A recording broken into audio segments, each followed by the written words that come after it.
ఓం శ్రీ గురుభ్యో నమః. ఓం శ్రీ మాత్రే నమః. కుజగ్రహ ప్రవేశం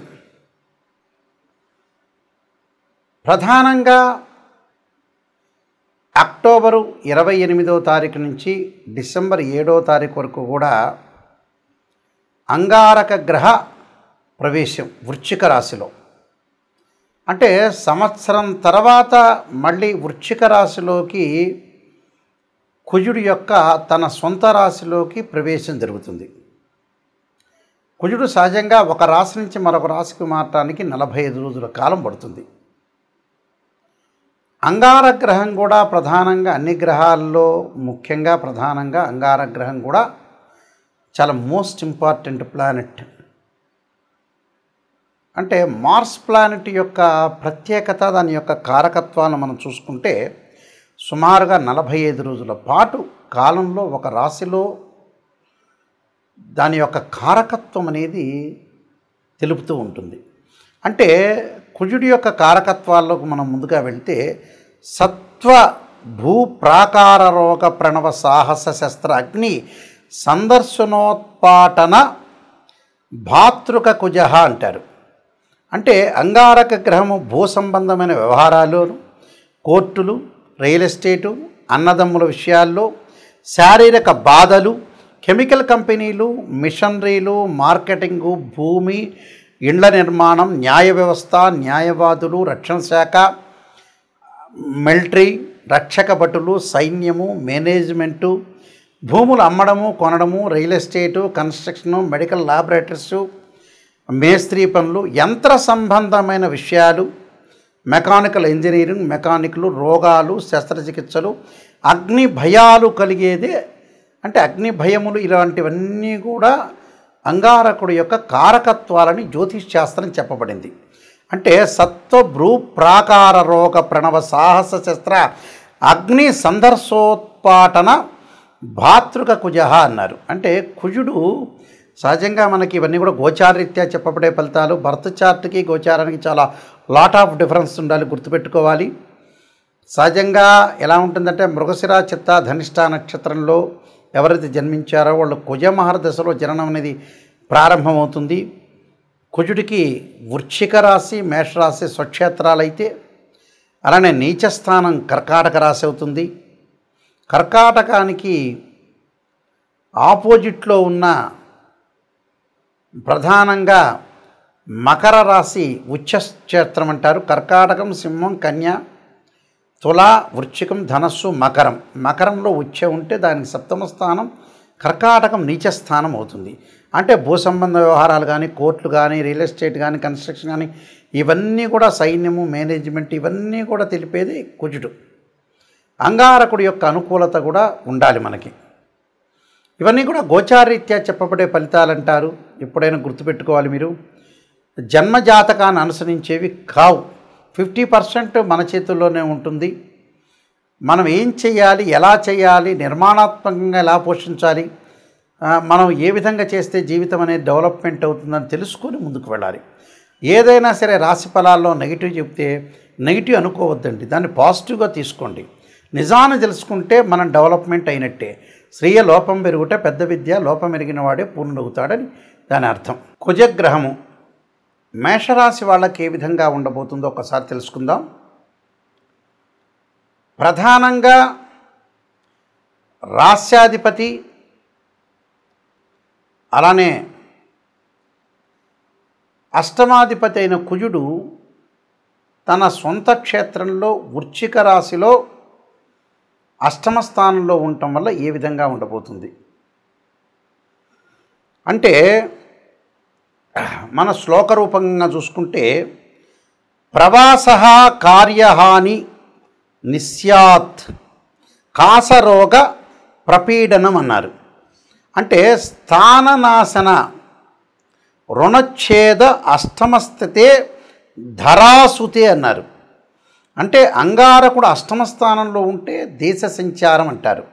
అంటే ప్రవాస కార్యహాని నిస్యాత్ అంటే దేశ సంచారము, ప్రయత్న కార్యక్రమాలు చెడిపోయే అవకాశాలు ఉండటం, కాసరోగాలు అంటే కంటికి సంబంధించిన రోగాలు, రకరకాల రోగాలు, పీడలు, అలానే స్థాననాశన రుణఛేద అంటారు. అంటే స్థానచలనము, తరచూ ప్రయాణాలు చేయటం, అలా రుణఛేద అష్టమస్తే అంటే ధరాసుతే అన్నారు. అంటే రుణమూలంకంగా అప్పులు చేయటం, బాధలు పడటం మొదలగు అశుభ ఫలితాలు జరుగుతాయని శాస్త్రం చెప్పబడింది. అంటే ఇక్కడ 8వ స్థానంలో అంగారకుడు ఉండటం వల్ల ప్రత్యేకంగా విసుగు విరామం లేకుండా ప్రయాణాలు చేయటం, వృధా ప్రయాణాలు చేయటం, ఇబ్బందులు కలిగే అవకాశాలు, అలానే ఆందోళన, విచారము, పీడకలలు వచ్చే అవకాశాలు, ఎవరో మరణించారని, ఏదో ప్రమాదాలు జరిగినాయని పీడకలలు రావటం, వాహనాలు నడపడంలో జాగ్రత్త ఉండాలి, శస్త్రచికిత్సల విషయంలో, దీర్ఘకాలిక వ్యాధులు, అలానే పరస్థలాల్లో నివసించటం, దగ్గు, జలుబు అంటే రొంప వ్యాధులు వచ్చే అవకాశాలు, ఏదైతే మనం తలవని పనులు ఉంటాయో అలాంటివన్నీ కూడా కొన్ని ప్రమాదాలు జరిగే అవకాశాలు ఎక్కువ ఉంటాయి. అయితే బాధపడాల్సిన పనేమీ లేదు, ప్రశాంతంగా ఉండండి. నేను కొన్ని రెమెడీస్ చెప్తబోతున్నాను, ఆ రెమెడీస్ పాటించండి, మీకు ఖచ్చితంగా మంచి జరిగే అవకాశం ఖచ్చితంగా ఉంటుంది. ఈ రాశుల వాళ్ళకి ముఖ్యంగా కుజగ్రహం అనేది అనుకూలంగా లేకపోతే అంగారక పాశుపత రుద్రాభిషేకము, కుజ జపము, అలానే కుజుడి యొక్క అభిషేకాలు, కందులు, ఎర్రని వస్త్రము, ఎర్రని గొడుగు, ఎర్రని పూలు దానం చేయమని చెప్తారు. ముఖ్యంగా అంగారకాగ్ని శక్తి అస్తాయ ధీమే తన్నో భౌమ ప్రచోదయాత్ అనే మంత్రాన్ని, తత్పురుషాయుందే మహాసేనాయ ధీమే తన్నో షణ్ముఖ ప్రచోదయాత్ అనే మంత్రాన్ని మంగళవారం ఉపవాసం చేయటం, అలానే ముఖ్యంగా 2 జంట సర్పాలను దానం చేయటం, రాహుకాలంలో దీపం పెట్టడం, ఇవన్నీ అందరికీ తెలిసినవే. ఎప్పుడు కూడా జీవితంలో మనం బాగుపడాలంటే నెగిటివ్ని తెలుసుకోవాలని పదే పదేసార్లు చెప్తున్నా. చాలామంది ఈ మధ్యకాలంలో మేము డెవలప్మెంట్ కావట్లేదు అనే వ్యక్తులకి ప్రధానమైన సూచన ఏంటంటే డబ్బును ఎక్కడ సద్వినియోగం చేయాలో అక్కడ సద్వినియోగం చేయలేకపోవటం అనేది ముఖ్యమైనది. డబ్బు లేకపోతే పర్వాలేదు, లేకపోతే అతను ఏం చేయలేడు. డబ్బు ఉన్నవాళ్ళు కూడా ఏం చేస్తున్నారంటే వివాహాలు, పిల్లల యొక్క పెళ్ళిళ్ళు లేటు కావటం. కారణం ఏమిటి అంటే భగవంతుడు మనకు మంచిగా జ్ఞానాన్ని ఇచ్చాడు, ఆ జ్ఞానాన్ని మనం యూటిలైజ్ చేసుకోలేకపోవటమే లోపం. ఒక పర్సన్ ఉన్నాడనుకోండి, అతను మ్యారేజ్ బ్యూరోలో డబ్బులు ఎక్కువ అడుగుతున్నారని, లేకపోతే ఆస్ట్రాలజర్స్ ఎక్కువ అడుగుతున్నారని, లేకపోతే ఆ పెళ్లి సంబంధం వస్తే అంత దూరం హైదరాబాద్ నుంచి రాజమండ్రి, గుంటూరో, లేకపోతే హైదరాబాద్ నుంచి ఆదిలాబాదో లేదా బాంబేనో వెళ్ళాలని డబ్బులు ఖర్చు పెట్టాలనే ఉద్దేశంతో డబ్బులు ఖర్చు పెట్టలేకపోవటం, సరైన సంబంధం వచ్చినప్పుడు చేసుకోలేకపోవటం, సరైన ఇల్లు వచ్చినప్పుడు తీసుకోలేకపోవటం, అంటే ఏదైనా కోర్టు సమస్యలు, కోపము, ఉద్రిక్తము, ఆవేశం బాగా పెరిగే అవకాశాలు కూడా కుజుడితోనే ఉంటాయి. అంటే మన చేతుల్లోనే ఉంటుంది.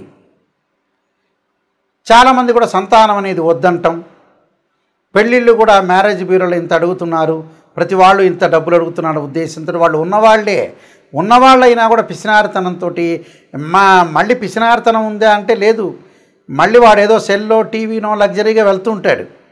అసలు విషయానికి డబ్బులు ఖర్చు పెట్టడం అనేది నేర్చుకోండి. చాలామంది కూడా వివాహాలు కుజదోషం అంటారు. 2, 4, 7, 8, 12 స్థానాల్లో ఉంటే దాన్ని కుజదోషం అంటారు. 13 నక్షత్రాలకు కుజదోషం అనే ఎగ్జంప్షన్ ఉంటుంది. కొన్ని రాశులకు కానీ కొన్ని లగ్నాలకు కానీ కుజదోషం అనేది వర్తించదు. కేవలం వివాహానికి కుజదోషమే కాదు, శుక్రదోషం ఉంటుంది. ధనం సంపాదించిన కుజదోషమే కాదు, గురువు కూడా అనుకూలంగా ఉండాలి. అలాగా మనం చేసే పని అనేది ఏంటి, కరెక్టా కాదా అనేది తెలుసుకొని ముందుకు వెళ్ళాలి. ఎక్కడ మిస్టేక్ చేస్తున్నా ఆ మిస్టేక్ను మనం ఎలా సవరణ చేసుకోవాలి అనే విషయాల్లో మీరు చాలా జాగ్రత్తగా ఉండి డబ్బును దేని ఖర్చు పెట్టాలి, ఏది అవసరం, అతను నిజం చెబుతున్నారా లేదా. మా దానిలో కూడా ఆర్ఎంపీ డాక్టర్లు, ఎంబీబీఎస్ డాక్టర్లు, ఎంఎస్ డాక్టర్లు ఉన్నారు. సరైనగా మీకు అనుగుణంగా చెప్పే వ్యక్తులు కూడా ఉన్నారు చాలామంది. అంటే మీరు నెగిటివ్ను మీరు జీర్ణించుకోలేరు కదా.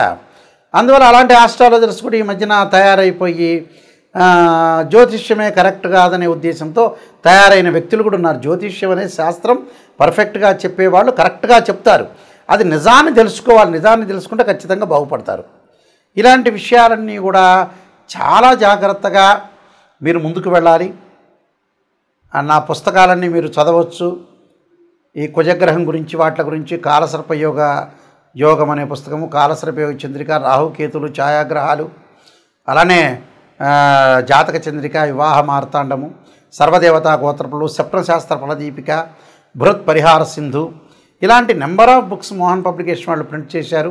నాయకంటి మల్లికార్జున శర్మ బుక్స్ అని కొట్టినా వస్తుంది. www.nayakanti.com కానీ .in కానీ కొడితే కూడా మీకు వస్తుంది. ఇవన్నీ కూడా వెబ్సైట్ అనేది చూడండి. ఏదైనా వాస్తు ప్రకారంగా బాగా లేకపోయినా కూడా వాస్తు యంత్రస్థాపన, మహామత్యంత్రము, వాస్తు యంత్రము భూమిలో స్థాపన చేస్తారు పురాతనలో, వాస్తు ప్రకారంగా కూడా చూసుకోండి.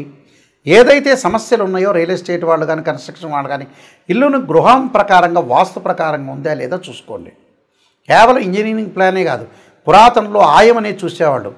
అంటే ఆయం అంటే ఏంటంటే ధ్వజాయమని, సింహాయనమని, గజాయమని, ఖరాయని ఆయాలు కూడా ఉన్నాయి.